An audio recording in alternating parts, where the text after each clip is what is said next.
Austin. Thanks so much for joining me. Today I will be reading chapters 22 to 25 from our One District, One Book, Save Me a Seat. Chapter 22, Joe. It was an accident, Dylan tells Mrs. Bean when he comes back from dropping Ravi off at the nurse's office. Yeah, right. Selena Gervais, who's wearing her dorky Girl Scout uniform as usual, volunteers to pack up Ravi's stuff for him and take it down to the nurse's office. She accidentally drops Ravi's pencil case as she's trying to put it back in his backpack, and the last of his 3 mechanical pencils go rolling under the desk. Dylan sees it, and before Selena can bend down and pick it up, the pencil disappears down the front of his pants. She hunts around for it a little, but all she comes up with is a balled up piece of paper. Crud. It's that stupid cartoon that Dylan drew. Why hadn't I thrown it in the wastebasket instead of dropping it on the floor? Before I can do anything about it, Selena tosses the crumpled up cartoon into Ravi's backpack and zips it closed.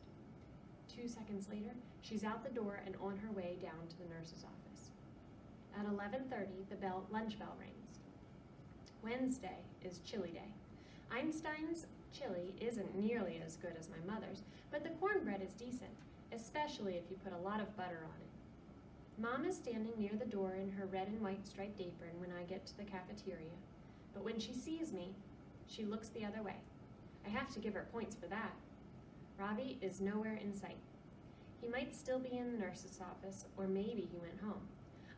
I get my lunch and head for the empty table near the trash cans, but Dylan steps in front of me. It's a good thing Coach decided to call the game, he says. If we'd lost, you would have paid for it, big time. I know, I say, you told me. He grabs a piece of cornbread off my tray and stuffs it in his mouth. His eyes are pinned on me like 2 thumbtacks on a bulletin board. What was it Mr. Barnes had said? The world is full of Dylan Samreens. I close my eyes and take a deep breath, trying to remember the rest. Wake up, Putty Tat! Dylan shouts in my ear. I jump, and Dylan laughs, shaking the hair out of his eyes. I wonder how much time he spends in front of the mirror every day. In 4th grade, our desks had been right next to the windows, and I'd seen him checking out his reflection in the glass all the time. Once, Mr. Barnes and I caught him doing it at the same time, and we both had to try hard not to laugh. Thinking about that jumpstarts my memory, and the rest of Mr. Barnes's advice comes flying back into my head. You have to find a way to keep him from getting to you, I whisper. What was that, Pud? Asks Dylan, grabbing another piece of cornbread off my tray. I look at Dylan and try to imagine that, instead of a crocodile, he's a harmless little rodent like a mouse or a chipmunk. I never noticed it before, but his ears are actually kind of small and round, and set high on the sides of his head. And with his cheeks stuffed full of cornbread, he does look like a chipmunk. All of a sudden, instead of feeling nervous, I start to laugh. Dylan's eyes aren't sparkling anymore. They're cold and dark, like 2 lumps of coal. You want to tell me what's so funny, Pud? He says. As he hitches up his saggy pants, I notice his boxers for the first time.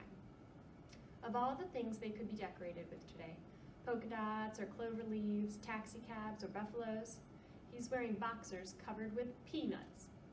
My grandma has a family of chipmunks who live under her porch, and she always puts a bowl of peanuts out for them. Dylan Samreen, the crocodile turned chipmunk, standing there in his peanut boxers with his cheeks full of cornbread, pushes me right over the edge, and I totally lose it.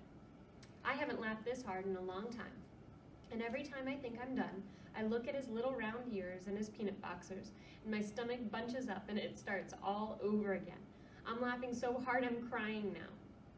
Dylan's an expert at dishing it out, but he hasn't spent much time on the receiving end. He is clearly not enjoying this.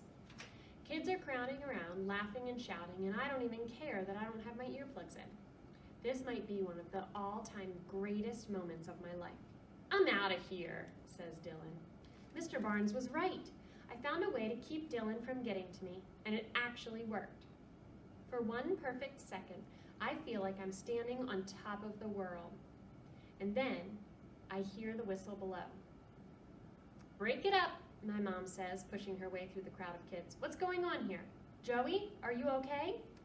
When Dylan hears her voice, he turns around. His eyes are sparkling again. "Poor Joey," he says. "Here comes Mommy to save her little baby. Or maybe she needs to change his poopy diaper." Dylan looks like his old self again. He grins at me, shakes the hair out of his eyes, and walks away. So much for being on top of the world. I should have known it wouldn't last. Once a zebra, always a zebra. I look at my mom and shake my head. She just doesn't get it. "Don't be mad at me, Joey. I thought you were in trouble," she says. "I'm your mother. What am I supposed to do? Just stand there and watch?" "No," I say. "You're not supposed to be here at all." I've lost my appetite. I can't even remember the last time that happened. My mom has to go break up a food fight on the other side of the cafeteria, so I put in my earplugs, carry my tray over to the table by the trash cans, and sit down by myself. A minute later, Ravi shows up, carrying his jacket and his backpack. I guess he didn't go home after all. I don't expect him to want to sit with me, but I can't believe my eyes when he walks over to Dylan's table and sits down right beside him. Maybe that ball hit him harder than I thought, because I'm pretty sure he's lost his mind. Chapter 23, Ravi. "How do you like Einstein so far, Ravi?" asks Dylan. "Actually, it's pronounced Ravi," I say. "Today has been my best day so far. I've been looking forward to eating lunch with you since day one." Did you hear that, Dink? He's been looking forward to eating lunch with me since day one. Isn't that nice? "If you say so," says Tom Dinkins. "Is that your lunch?" asks Dylan, pointing to the raita on my tray. I nod. "There's vegetable curry too," I say. "Let me guess. Did your mother make it?" I nod again. "Amma is a very good cook," I say proudly. "Would you like to taste the curry?" Dylan smiles at me and winks. "You first," he says, handing me his spoon. "Have you ever tasted chili before?" "In India, we call it rajma," I tell him, "and it's served with rice." "Yeah, well, this is American chili," says Dylan, pushing his tray towards me. "Don't be shy. Take a nice big bite." I dip the spoon in the chili and put it in my mouth. It tastes horrible. It's oily and sour, and there's something strange and sandy about the texture. Dylan is watching me closely. Something about his eyes looks different. They're glowing. "What's the matter? Don't you like the chili?" "Ravi," he asks. I shake my head. "It doesn't taste like rajma," I say, unable to swallow the horrible substance. "Must be all the hamburger meat they put in it," he says, slapping me on the back. I cough and spit the chili out on the table. "What the heck?" says Jax, jumping up. "I'm vegetarian," I cry, grabbing the sleeve of my jacket and wiping my tongue with it. "I don't eat meat." For some reason, Dylan finds this funny. He starts laughing, and pretty soon all the boys around the table are laughing too. I don't think it's funny. Amma would cry if she knew. And Parama? I don't even want to think about what she would say. Dylan had made me taste beef. How could he do that? Didn't he know from my surname that I am Hindu, and eating beef is a sin? My head is swimming. "You should see your face right now," says Dylan. "It's hilarious. Almost as funny as it was right before I winged you with that ball." Dylan screws up his face, squinting as he imitates the way I must have looked trying to play baseball without my glasses on. I don't understand what's happening. Why is he being so mean? Pramod and I kidded with each other all the time, but never like this. Dylan starts rubbing his nose and imitating the way I speak.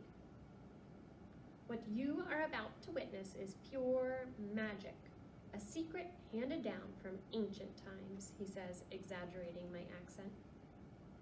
Is this how American friends treat one another? I don't know what to do. If I get up and leave, Dylan will think I'm a coward who can't take a joke. I decide it's best to sit quietly and wait for it to be over. I look at the lump of half-eaten chili sitting on the table. I can still taste it in my mouth. Maybe the buttermilk in Amma's curry will help to wash it away. I use my cloth napkin to wipe up the chili. I'll be sure to throw it away after lunch so Amma won't find any evidence of the chili. I'll also need to keep my shirt buttoned up to hide the bruise on my shoulder.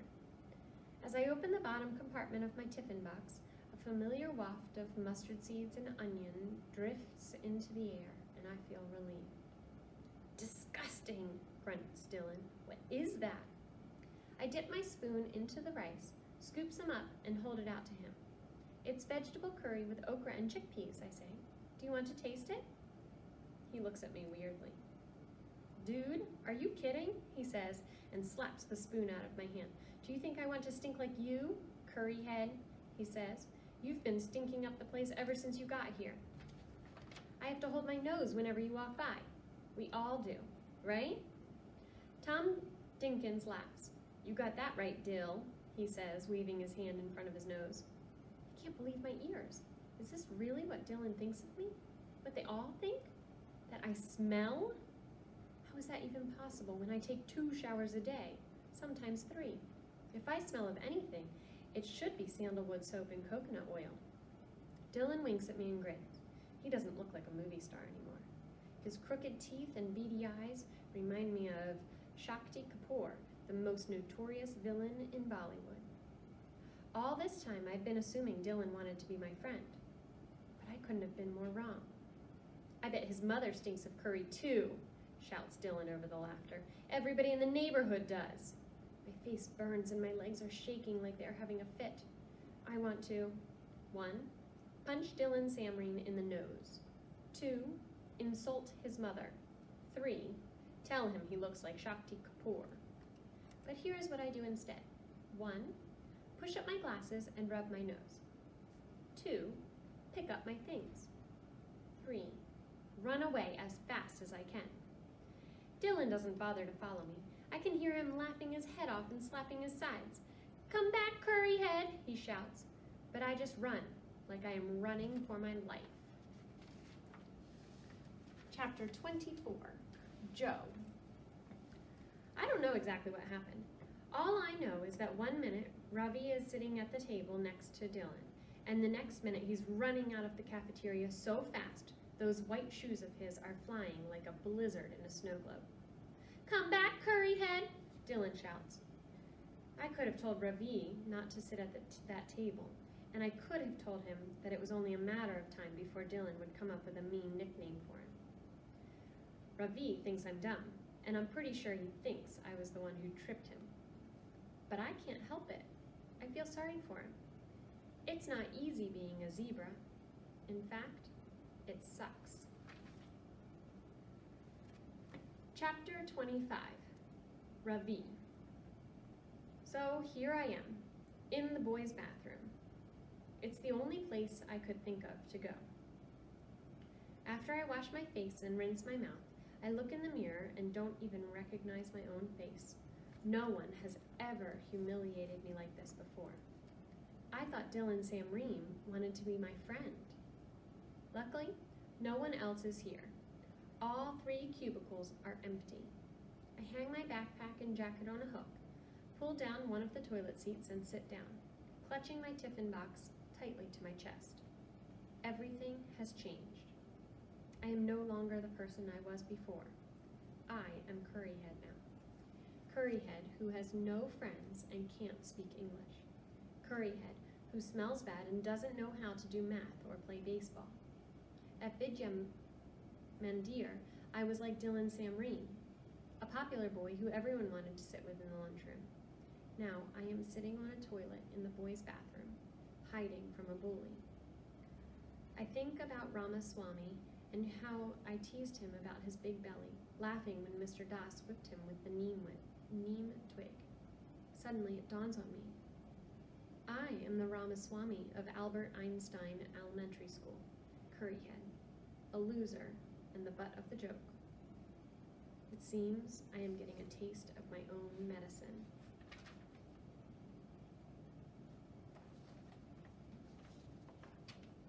Well, thanks so much for reading with with me today. I can't wait to see what happens next with Ravi and Joe.